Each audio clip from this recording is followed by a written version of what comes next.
endgame dito, tatanungin ko rin sa KOJC dito. Anong endgame ba rito? Anong in-expect po natin? That's also covered in the last 3 slides of my presentation, sir.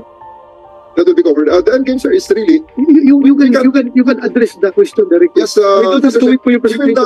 We will not stop until Mr. Kibuloy is arrested, because we're really gonna turn our back against the helpless and voiceless victims of Mr. Kibuloy. Meaning you intend to stay there forever? Forever hindi makita si Pastor Kibuloy? We have some recommendations in my presentation so that we can end this positively, sir. Talaga naniwala ka na may bunker dyan sa ilalim? Yes, sir. Tanong ko sa pulisya. Ang tanong ko po sa inyo. At tatanungin ko to sa inyo mamaya.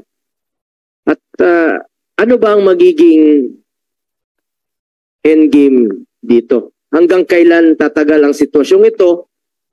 Ano ba talagang endgame dito? As gusto ko rin pong tanungin ang KOJC. Ano bang inaasahan ninyo mula sa gobyerno para matapos na po ito? Nandito po ang komite upang makatulong at matapos na po ang standoff na ito. Alam niyo, kawawa yung taong bayan. Kawawa yung mga inosente. At kawawa yung pulis kanina. Pinuntahan nga namin. Tinatanong namin sila. At kailangan lang nilang sumunod sa kanilang trabaho. Ang amin dito is kailan ba ito matatapos? Mas marami pong Pilipino ang gustong mamuhay ng tahimik. Maraming salamat, Mr. Chair. At isisingit ko na lang din po kanina kasi nag-discuss kayo to General Torre. Pag mayroong mga earthquake, diba usually ilang araw ba ang lifespan ng, sa tingin nyo, bago na kayo mag-i-end ng inyong search? Pag merong bumagsak na gusali, halimbawa sa earthquake sa Baguio, ilang araw usually ang standard operating procedure na sa tingin ninyo na tama na, wala nang pag-asang makita yun. At pangalawa, after 13 days, do you think sa tingin ninyo kung may tao talaga doon sa ilalim, magsusurvive ba yun sa ngayon? Paano siya magsusurvive? May hangin, may pagkain, may aircon ba doon?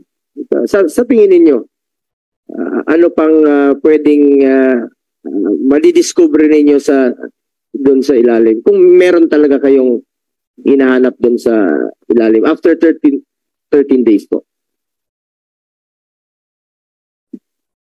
Your Honor, as for your first question, I'm not an expert on the rescue and on how long can a rescue be conducted.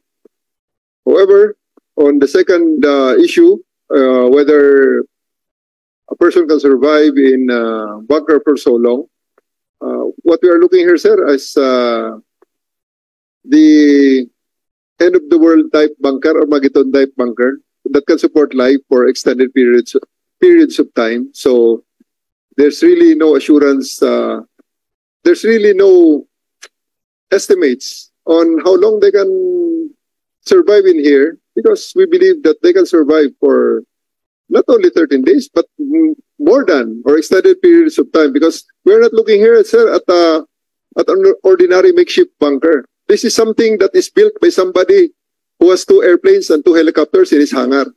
So, among others. So, this is something that's can be done and can really be built by somebody with stature. So, sa tingin mo, kayang mag-survive ng ilang buwan dyan? Given enough resources, sir, people can really survive below ground, and which I will cover in my presentation later on, sir. May kuryente dun sa ilalim? Yes, sir, definitely. Ventilation, current, food, water, all the work, sir. And it could be very, very a comfortable life for a person, sir. And then yung sa ulang tanong ko kanina, yung endgame dito, tatanungin ko rin sa KOJC dito. Anong endgame ba rito? Anong in-expect po natin? That's also covered in the last 3 slides of my presentation, sir. That will be covered. The endgame, sir, is really... You can address the question directly. Yes, we don't have to wait for your presentation. We will not stop until Mr. Kibuloy is arrested, because we're really gonna turn our back against we're gonna turn our back against the helpless and voiceless victims of Mr. Kibuloy. So,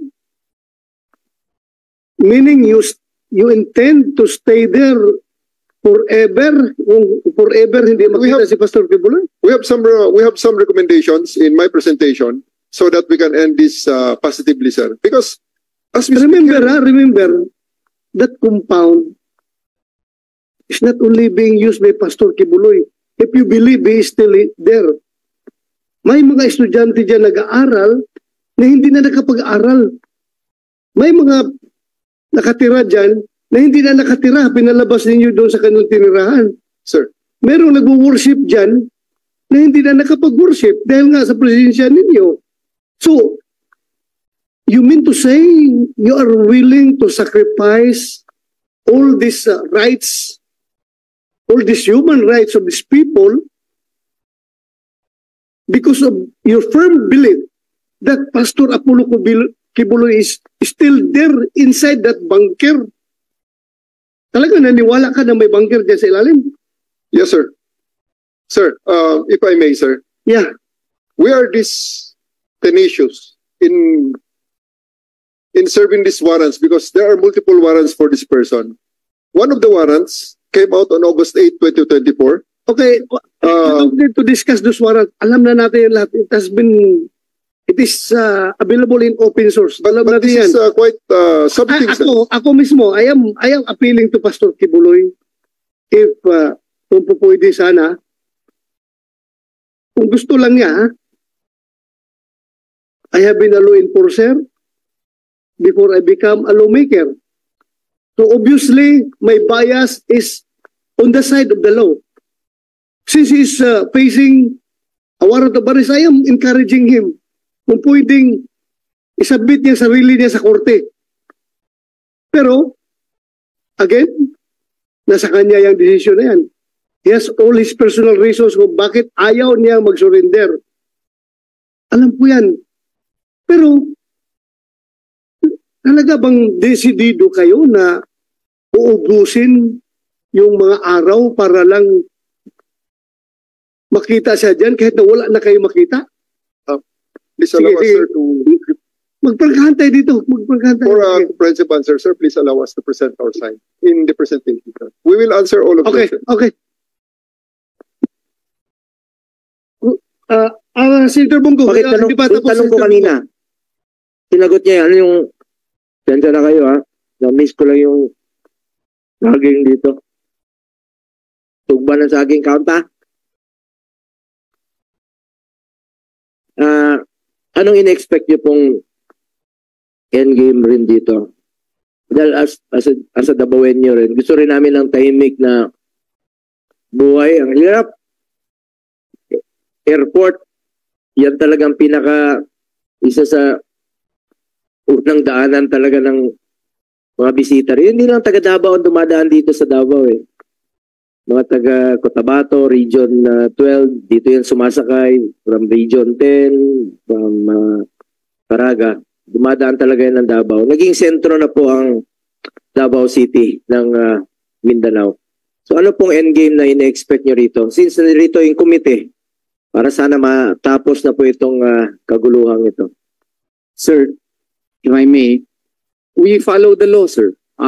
People versus Ratso, the Supreme Court said, sir, if you are only armed with an arrest warrant, that cannot be used as a reason to conduct an intrusive search.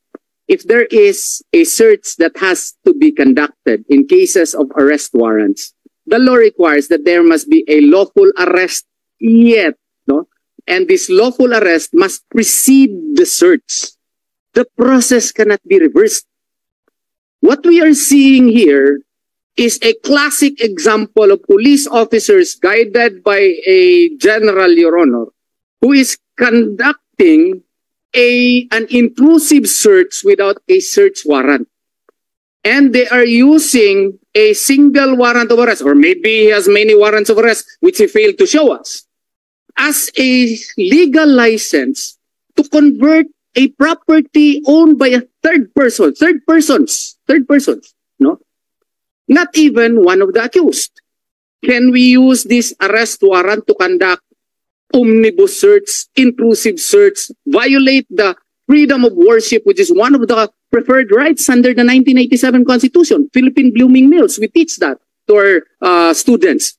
And there must be clear and dangerous tendency test. There is the dangerous tendency test. There is clear and present danger. Yet they are preventing our clients from using the same. Are we saying that just because you have a warrant of arrest, you are now continuing your search there and violate even the most basic of laws, that in People versus Ratso, you can conduct a lawful search only if there is already an arrest? Ang proseso kasi hindi nababaliktad eh. Hindi mo gagamitin yung arrest warrant para mag-conduct ka ng intrusive search and unending and continuing. Their belief na reasonable belief daw, no? Yung reasonable belief, ang contemplation ng Supreme Court dyan ay may A1 ka information talaga na nandun sa isang particular area and defined. And you don't have to conduct a search because if you will use an arrest warrant, no, as a justification. Alam mo, Author, I have to cut you short. You need not explain that to them. Alam nila yan. Thank you, Your Honor.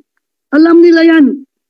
Ako, magpaputol ako dito ng 5 kamay ko kung hindi nila alam yan. 5 daliri ko kung hindi nila alam yan. They know that. Alam nila yan.